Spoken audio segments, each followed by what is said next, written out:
বিসমিল্লাহির রহমানির রহিম। স্নেহ ছাত্রছাত্রী ভাই বোনেরা, তোমরা কেমন আছো? আশা করি তোমরা ভালো আছো। অনলাইন ক্লাসে তোমাদের সবাইকে স্বাগতম, সুস্বাগতম। আমি Mohammad Wahidur Rahman, lecturer English, Bangla school college, Rangpur. আমি তোমাদের সঙ্গে এর আগে ক্লাস করেছি চ্যাপ্টার 9 এর মডিফায়ার কেন্দ্রিক। আমাদের গত লেকচার ছিল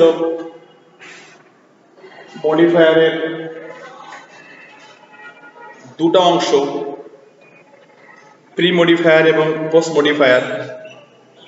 আমরা মডিফায়ার কি, কাকে বলে, বা কত প্রকার, বা কি কি, এটা সম্পর্কে একটা প্রাইমারি ধারণা গত ক্লাসে পেয়েছি। আরও ধারণা পেয়েছি দুই প্রকার মডিফায়ারের, প্রি মডিফায়ার এবং পোস্ট মডিফায়ার। এর মধ্যে প্রি মডিফায়ার সম্পর্কে আমরা শুনেছি, আলোচনা অংশগ্রহণ করেছি, উপভোগ করেছি। গত লেকচার আমার ছিল এটার উপরেই। আজকে লেকচার আমার হবে মডিফায়ারের দ্বিতীয় অংশ, অর্থাৎ পোস্ট মডিফায়ারের উপরে। পোস্ট মডিফায়ার কি, এটা নিয়ে আমি গত লেকচারে যদিও বলেছি, তারপরেও তোমাদেরকে বলতে চাই। পোস্ট মডিফায়ার হলো সেটা যাহা নাউনের পরে বসে ওই নাউনকে বিশেষায়িত করে বা বিশেষ রূপ প্রদান করে, সেটাই হলো পোস্ট মডিফায়ার। পোস্ট মডিফায়ারের উদাহরণ যদি বলতে চাই তাহলে এভাবেই হবে: বাবু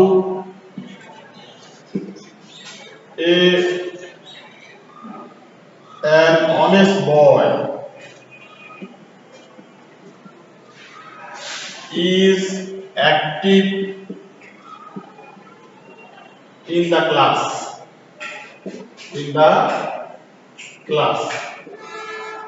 Here বাবু সম্পর্কে অতিরিক্ত তথ্য দিচ্ছে an honest boy is active in the class। এখানেই এই বাবু সম্পর্কে তথ্য দিয়ে বাবুকে বিশেষায়িত করা হচ্ছে, বাবুকে বিশেষ রূপ দেওয়া হচ্ছে। অতএব বাবু এর পরে এটা ইউজ করার পরে আমরা দেখছি বাবুকে এখানে পোস্ট মডিফাই করা হলো। এভাবেই পোস্ট মডিফাই আমরা নাউন ফ্রেজে করতে পারি কোনো বাক্যে। এখন মডিফায়ারের বিভিন্ন ব্যবহারগুলো আমরা তোমাদের সামনে আলোচনা করব। পোস্ট মডিফায়ারের বিভিন্ন ব্যবহারের মধ্যে প্রথম যে ব্যবহারটা নিয়ে আমরা কথা বলবো তা হলো ইনফিনিটিভ বা infinitive phrase.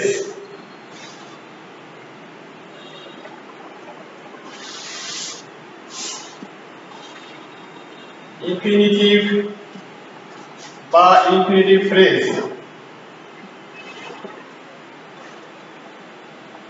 Infinitive phrase, infinitive বা ইনফিনিটিভ ফ্রেজটা পোস্ট মডিফায়ার হিসেবে কেমন করে ব্যবহার হয় সেটা নিয়ে আমরা জানবো এখন। ইনফিনিটিভ হচ্ছে সেটা অংশ টু সহ মূল ভার্বের প্রেজেন্ট ফর্মটাকে বলা হয় ইনফিনিটিভ। এই টু সহ মূল ভার্বের প্রেজেন্ট ফর্ম ইনফিনিটিভ, আর প্রয়োজনীয় শব্দ ওর সঙ্গে যোগ করে হয় ইনফিনিটিভ ফ্রেজ। তো এই ইনফিনিটিভ বা ইনফিনিটিভ ফ্রেজ নাউনের পরে বসে ওই নাউনকে বিশেষায়িত করা হয়, মডিফাই করা হয়, তখন এটা হবে infinitive phrase use as post modifier.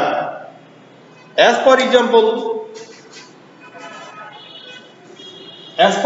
আমরা বলতে পারি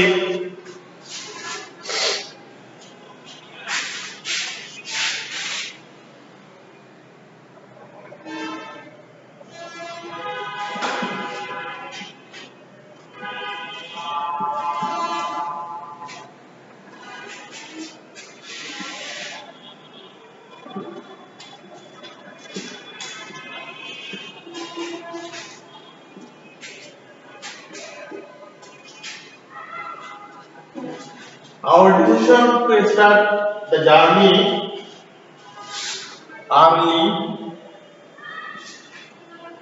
earlier was right. এখানে our decision এটা হচ্ছে noun, two start the journey earlier, জার্নিটা আর্লি শুরু করা, এটা হলো ইনফিনিটিভ ফ্রেজ। ওয়াজ রাইট হলো আমার সাবজেক্ট, ভার্ব এবং অবজেক্ট। অর্থাৎ এই বাক্যটা আমার হলো এভাবে, our decision to start the journey earlier was right. পুরো বাক্যটা কভার হলো এই বাক্যে আমরা নাউন পাইলাম our decision to start the journey earlier, এটা হলো আমাদের infinitive phrase. To start infinitive, the journey earlier infinitive phrase, একসাথে হলো ইনফিনিটিভ ফ্রেজ। ওয়াজ রাইট সেন্টেন্সের ভার্ব অবজেক্ট মিলে বাকি অংশ। এই হলো infinitive phrase use as post modifier. এভাবে আমরা আরো উদাহরণ দিয়ে এটাকে বলতে পারবো। তো একটা উদাহরণ থেকে তোমরা বুঝতে পারছো, এইভাবে আরো অনেক উদাহরণ দিয়েও আমরা এটা বলতে পারি। He is plan to be a doctor is প্রেইরথি, তার পরিকল্পনা ডাক্তার হওয়ার একটা প্রশংসার যোগ্য, একটা প্রশংসার যোগ্য। অনুরূপভাবে present participle phrase, present participle phrase, present participle phrase used as post modifier, used as post modifier। আমরা আমাদের আর্লিয়ার লেকচারগুলোতে দেখেছি present participle phrase, present participle কি, প্রেজেন্ট পার্টিসিপল এর সাথে প্রয়োজনীয় শব্দ সহ ওইটা প্রেজেন্ট পার্টিসিপল ফ্রেজ হয়, সেটা আমরা জানলাম। তো এইটা আবার নাউন বা নাউন ফ্রেজের পরে ইউজ হয়ে পোস্ট মডিফায়ার হিসেবে ব্যবহার হয়, তখন আমরা এটাকে বলবো present participle use as post modifier. এক্ষেত্রে আমরা উদাহরণ দিতে পারি এইভাবে যে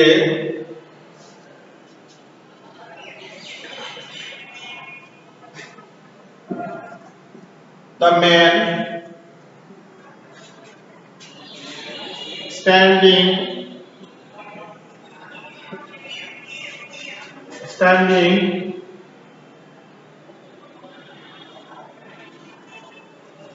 before the garden is my uncle। কি হলো? The man standing before the garden is my uncle। এখানে the man হলো আমার নাউন, এই নাউনের পরে প্রেজেন্ট পার্টিসিপল হলো স্ট্যান্ডিং, এর বিফোর দা গার্ডেন হলো phrase, standing before the garden হলো আমার present participle phrase, is my uncle হলো সেন্টেন্সের বাকি অংশ। অর্থাৎ the man standing before the garden is my uncle একটা সেন্টেন্স।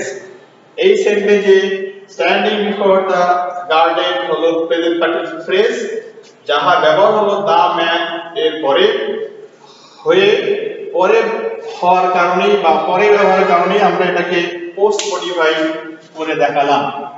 অনুরূপভাবে আমরা বলতে পারি যে দা বয় playing in front the garden, playing in the field is my younger brother।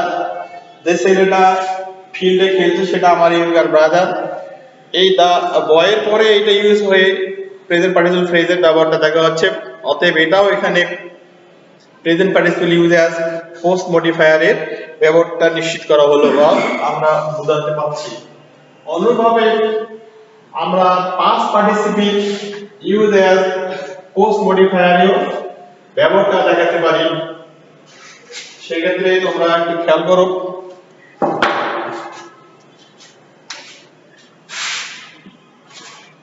Past participle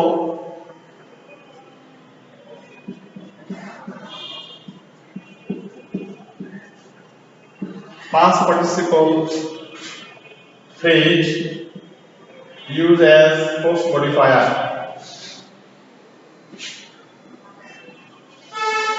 আমরা এর আগে শিখেছি past participle phrase কি, past participle কি, তারপরে প্রয়োজনীয় শব্দগুলোই হলো past participle এর সাথে ব্যবহার হয়ে past participle phrase ওটা হয়ে যাবে।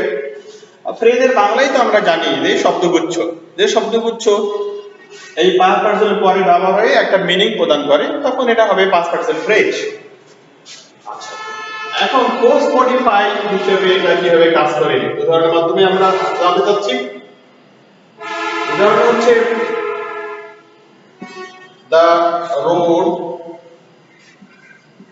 the road damaged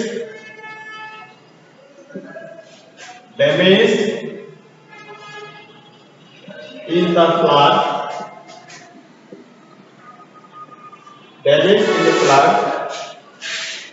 was rebuilt. The road damaged in the flood was rebuilt. ফ্লাডে বা বন্যায় ক্ষতিগ্রস্ত রোডটাকে পুনর্নির্মাণ করা হয়েছে। এখানে দা রোডটা হলো আমার নাম, ড্যামেজ হলো আমার past participle, in the flood হলো phrase, damage in the flood হলো আমার past participle phrase, was rebuild হলো আমাদের সেন্টেন্সের ভার্ব। এই হলো road damage in the flood was rebuild, past participle used as post modifier।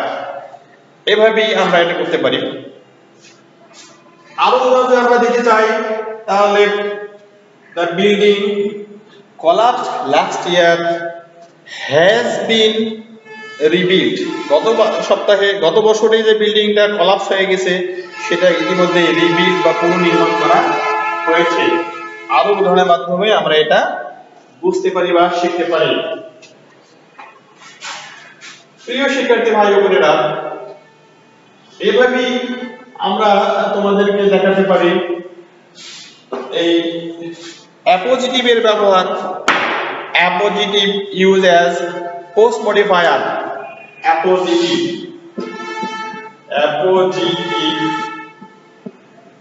Use as post modifier.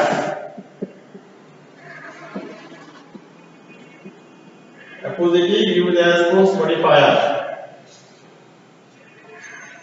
তাহলে appositive কি এই আইডিয়াটা আমাদের ক্লিয়ার হওয়া উচিত। প্রথমত অ্যাপোজিটিভ হলো গ্রামাটিক্যাল একটা টার্ম যাহা পূর্বে ব্যবহৃত নাউন বা প্রোনাউন সম্পর্কে অতিরিক্ত তথ্য প্রদান করে, সেটাই হলো গ্রামাটিক্যালি অ্যাপোজিটিভ। আর এই অ্যাপোজিটিভটাই ওই নাউন সম্পর্কে বা প্রোনাউন সম্পর্কে অতিরিক্ত তথ্য দেয়, সাথে ওই নাউন বা প্রোনাউনের পরে ব্যবহার হয়ে পোস্ট মডিফায়ারে কাজ করে। তখন আমরা এটাকে appositive use as post modifier হিসেবে দেখাতে পারি। এক্সাম্পল হচ্ছে mister Akbar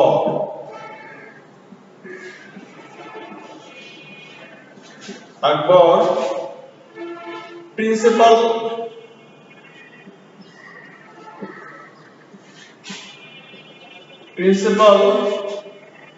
of our college,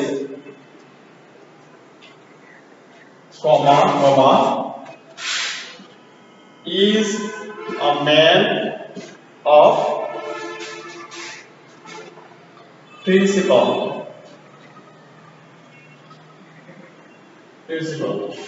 কি বোঝাচ্ছে? জনাব আকবর সাহেব আমাদের কলেজের principal, is a man of principal, তিনি একজন নীতিবান মানুষ।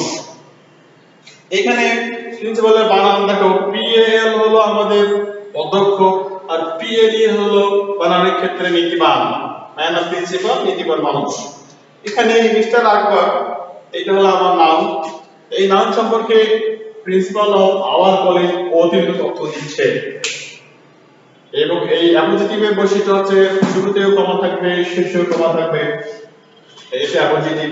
এই অ্যাপোজিটিভটা প্রিন্সিপাল অফ কলেজকে সামনে নাম আছে আকবর সাহেব, ইনি এই সম্পর্কে অতিরিক্ত তথ্য আমরা পাইলাম। তারপরে ভাগ হলো is a man of principal, একটা মিনিমাম মানুষ, এটা দিয়ে mister principal Akbar a man of principal K clear করা হচ্ছে এবং আকবরের পরে হওয়ার কারণে নাউনের পরে হওয়ার কারণে এটাকে পোস্ট মডিফায়ার করা হলো। এভাবেই আমরা দেখাতে সক্ষম হলাম যে অ্যাপোজিটিভ ও পোস্ট মডিফায়ার হিসেবে ব্যবহার হয়ে থাকে। প্রিয় শিক্ষার্থী ভাই ও বোনেরা, এভাবেই পোস্ট মডিফায়ারের ব্যবহারগুলো আমরা একে পর এক দেখাতে পারি, পেরে আমরা এটাকে সেন্টেন্সে প্রয়োগ করতে পারি। হ্যাঁ, পোস্ট মডিফায়ারের প্রয়োগ হিসেবে আমার আজকের আলোচনার প্রথম অংশ এখানেই শেষ।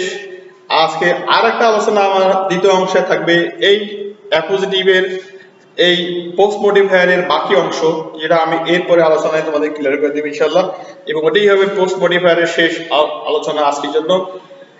আর এ পর্যন্ত যা আলোচনা হলো আশা করি তোমরা বুঝতে পেরেছো।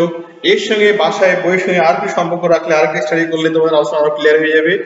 আশা করি তোমরা সক্ষম হবে, সফল হবে এবং সাকসেসফুল হবে এই ক্ষেত্রে, এই প্রত্যাশা রেখে আমি এখনকার লেকচার আপাতত সমাপ্তি টানলাম। Thank you all, thank you very much.